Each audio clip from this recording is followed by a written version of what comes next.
દાંતા તાલુકાની મધ્યાહન ભોજન યોજનામાં કામ કરતી મહિલાઓએ પ્રાંત અધિકારીને આવેદનપત્ર આપ્યું છે।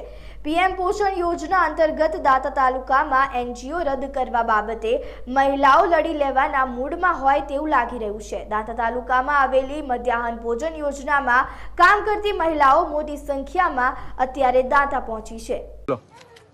અમારી આ યોजना 1984થી શરૂ થયેલી છે, જે પીએમ પોષણ યોજના પહેલી મધ્યાહન ભોજન હતી, હવે પછી પીએમ પોષણ યોજના શરૂ થયેલી છે અને એના સરકારે એનજીઓમાં આપવાની પ્રક્રિયા ચાલુ કરી છે, જેના વિરુદ્ધમાં અમે આજે મામલતદાર સાહેબશ્રી અને પ્રાંત ઓફિસર શ્રી સાહેબશ્રીને આવેદનપત્ર આવેલા છે અને જે અમારા કેન્દ્રોમાં SC ST અને અમારો ટ્રાઇબલ એરિયા હોય, જેથી ગરીબ લોકોની રોજી છીનવાય, એના વિરુદ્ધમાં અમે આ આવેદનપત્ર આપી રહ્યા છીએ અને એનો સખત વિરોધ કરીએ છીએ। તમારું નામ? મારું નામ પરમાર જયંતિભાઈ ધુળાભાઈ।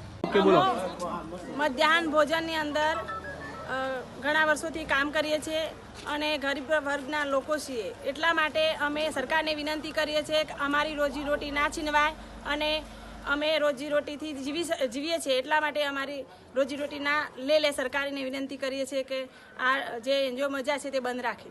તમારું નામ શું? મારું નામ પરમાર સરિતાબેન દિનેશભાઈ। બોલો।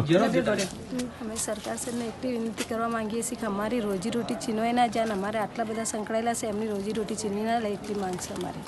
ઓકે, તમારું નામ શું? શાંતાબેન।